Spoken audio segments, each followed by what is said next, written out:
গতকালকের যে একটি অনাকাঙ্ক্ষিত পরিস্থিতি আপনার, যেটা আসলে আমাদের দেশের মধ্যে না, কিন্তু আমাদের দেশ এটা বিভিন্নভাবে অ্যাফেক্টেড।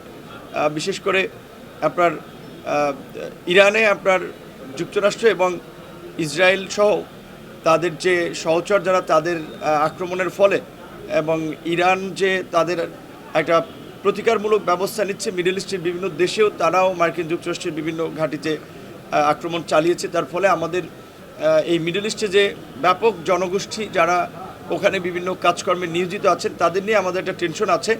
তো আমি খুব ব্যক্তিগতভাবে আশ্চর্যান্বিত হয়েছি যে আমাদের পূর্বে আসলে এটা প্রধানমন্ত্রী উপলব্ধি করেছেন। আমি আসলে এই নির্বাচনের পরে এলাকায় আসার সুযোগ পাই নাই।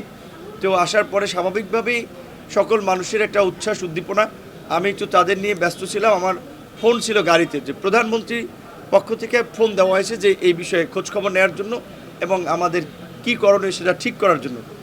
সাথে সাথে এই মেসেজ পেয়ে আমাদের মন্ত্রণালয়ের মাননীয় মন্ত্রী জনাব আরিফুল হক চৌধুরী, তিনি সিলেট থেকে ঢাকায় ছুটে এসেছেন। জানেন সিলেট থেকে এয়ারে আসার ব্যবস্থা আছে, দ্রুত আসা দেয়।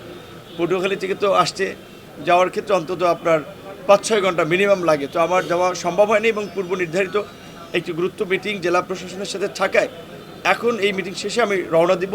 তো ইতিমধ্যে আমাদের পক্ষ থেকে যে ব্যবস্থাগুলো নেওয়া হয়েছে, গতকালকেই প্রধানমন্ত্রী প্রবাসী কল্যাণ ও বৈদেশিক কর্মসংস্থান মন্ত্রণালয়ের সংশ্লিষ্ট মন্ত্রী প্রতিমন্ত্রী গুরুত্বপূর্ণ ব্যক্তিদেরকে দিক নির্দেশনা দিয়েছেন, ফরেন মিনিস্ট্রিকে এটার সাথে কানেক্ট করে জয়েন্টলি কাজ করে প্রথম হচ্ছে আমাদের দেশের নাগরিক যারা এই অ্যাফেক্টেড দেশগুলোতে আছে তাদেরকে নিরাপদ আশ্রয়ের জন্য সহযোগিতা করা, তাদেরকে সচেতন এবং সতর্ক করা।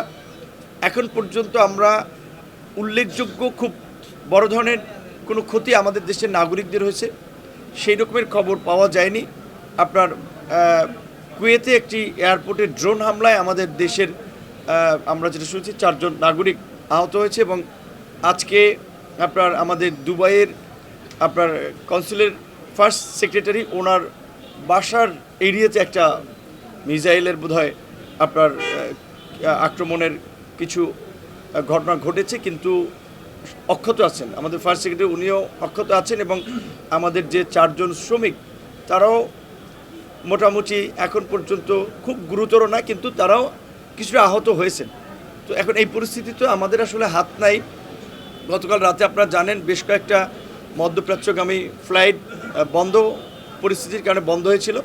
তাৎক্ষণিকভাবে প্রধানমন্ত্রীর নির্দেশে আমরা আমাদের মন্ত্রণালয়ের একটা লিমিটেড রিসোর্স আছে, আপনার কিছু লোক থাকতে পারে, সিভিল এভিয়েশন সহায়তা করে প্রায় 850 লোককে আমরা রাতে থাকার ব্যবস্থা করে দিয়েছি। এবং আজকে পরিস্থিতি বিবেচনায় কিছু কিছু জায়গায় হয়তো আপনার কিছু ফ্লাইট আপনার মুভ করতে পারে, কিন্তু আমরা আমাদের সম্মানিত নাগরিকদেরকে বলবো যে আপনার আমাদের জীবনের মূল্য অনেক বেশি সময়ের চেয়ে, অর্থের চেয়ে। কাজেই এই মুহূর্তে যখন পরিস্থিতি স্বাভাবিক হবে তখন সরকারের পক্ষ থেকে সামগ্রিকভাবে দিক নির্দেশনা দেওয়া হবে।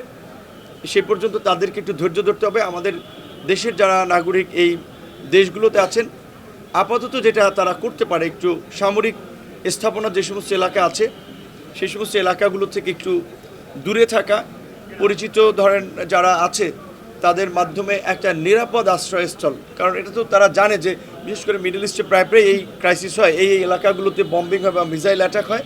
তো সেরকম একটি নিরাপদ স্থানে আশ্রয় নেওয়া এবং বিশেষ করে যে কোনো পরিস্থিতির জন্য তাদের হাতে অন্তত আমি মনে করি যে ওই সমস্ত দেশের যে একটা ডকুমেন্ট, অনেক জায়গার আইডি কার্ড, হেলথ কার্ড, এই ধরনের কিছু ডকুমেন্ট থাকে, সেগুলো তাদের সাথে অন্তত রাখা এবং বিশেষ করে কিছু খাবার, কিছু অর্থ তাদের সাথে রাখা। এবং তারা যদি গুরুতর কোনো অসুবিধায় পড়ে তাহলে আমাদের এমবেসি এবং কনসুলেটগুলো ইতিমধ্যেই বেশ কিছু হটলাইন এবং তাদের সহায়তার জন্য কিছু নাম্বার ওপেন করেছে।